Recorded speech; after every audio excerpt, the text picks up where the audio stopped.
There's a secret to success in every industry, and business is no different. As an accountant who has worked with hundreds of business owners, I have noticed that there is one key difference between those who succeed and those who don't, and it's all about understanding your target audience. You may have heard these key questions before of what is your niche or who is your target audience, but I think it goes beyond that, and let me explain. The most common question you'll get when it comes to understanding your target audience is what is your niche? Now this is definitely a question that can really confuse people, but it comes down to what is it that you're selling? What market are you operating in? And it goes beyond just what do you do. So we'll use me as an example of running an accounting business. So I could say I'm running an accounting business. Accounting businesses is my niche, but I can go further than that. And you want to look at, well, is there something you specialize in? So for instance, for me, I might go, I'm an accountant who works with small business owners or crypto investors or YouTube creators. I can start to niche down my services to a particular subsection of that industry. Now, what if you don't have a niche? Because that's pretty common, and I probably have been in this boat a bit before. You don't have to have a niche. Not every industry requires you to really niche down. But then you need to start thinking, what is it that differentiates me? And your differentiation, I don't know if I pronounced that right, but differentiation, we'll go with that. That is your subsection. So maybe you go, I'm really good at dealing with people online. I'm great at email, etc. So if we continue to use an accounting business as an example, you might go, I'm going to be the best at dealing with clients who find me online. I'm going to dominate in SEO. I'm going to dominate across socials. I'm going to be great with technology.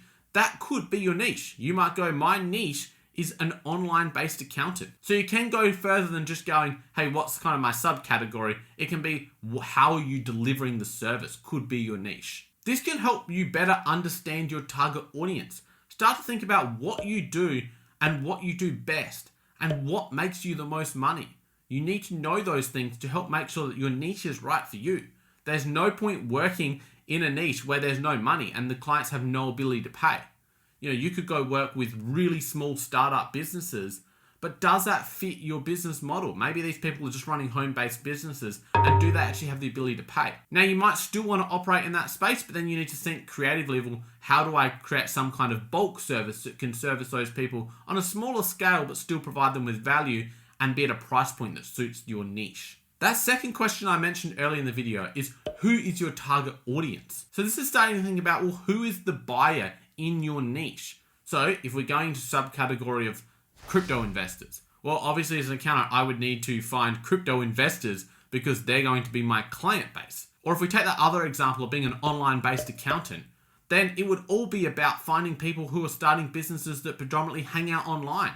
I might look at what kind of business owners are hanging out on YouTube. For instance, the reseller community is really big on YouTube, and therefore maybe resellers is my niche, and therefore people that are selling online is my target audience. You want to make sure that your target audience matches where you're hanging out. You want to be hanging out in the same places as your target audience because that is where you're going to find them. You're going to attract people probably that are like-minded to yourself. So for me, running an accounting business that is predominantly online-based, I'm going to probably attract people that are doing online-based activities, and that has proven true with crypto investors, small business owners that are online, and in particular resellers that are online. Defining your target audience is all about thinking beyond what is happening, but who is behind it. And you can really take that one step further. And I think this is the key, is who is your audience avatar?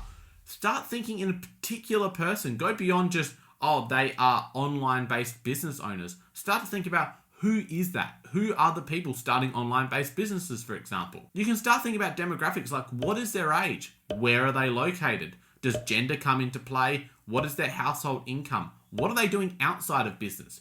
You're starting to think about who is this person on a particular basis. Think of a person, picture them, and then want to go, where are they hanging out? What are they doing? How can I meet them where they are? And I think this is really important for 3 areas: marketing, profitability, and customer service.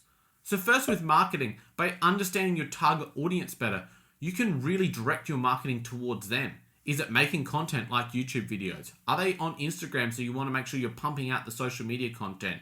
Or maybe you're trying to develop Facebook ads that are really targeted to that section and you really want to dig into those minor demographics so that your ads are really highly targeted for your target audience. By understanding this audience avatar, you're going to be in much better position to really make sure your marketing activities match that. The second one is profitability. I mentioned it earlier. does this audience avatar have the ability to pay? If they don't have the ability to pay, you're going to struggle to run a successful business yourself. So you might need to either tweak your audience and your niche, or you need to tweak your product offering. So you want to make sure that your product meets what your audience avatar can afford to pay. And the third one is customer service. And what I mean by this is the more you know about your audience avatar, the more you can go above and beyond to service that person. So if you know maybe their favorite sports team, can you go and send something out to them, maybe on a 10-year anniversary of them working with you, or maybe even as a new client add-on? You can look at what can I do to go above and beyond for customer service, and the better you understand this person, the more likely you're going to be able to shock them with the value you can provide in this area. To be able to do this, you need to look at, well, what are you tracking in your business? What data are you collecting? You don't want to be intrusive and collect way too much data, but you want to make sure you've got the data to make these decisions, to understand your audience better and to service them better. So it might be just basic data about, what is their address? Maybe if you're in a service-based business, you've already got that, and go, hey, could I hold a meetup in that town because I've got a lot of clients there, or I'm picking up a lot of new clients in that area. Maybe a lot of your clients are based in a particular area and there's a big event. Maybe you could do some kind of giveaway for tickets for that event. You can start to think above and beyond because you really understand your target audience, and this is what successful business owners do. Do you want to know more about how I've learnt about business? Well, this video coming up is the biggest lie I have ever been told in business. I'll see you over there.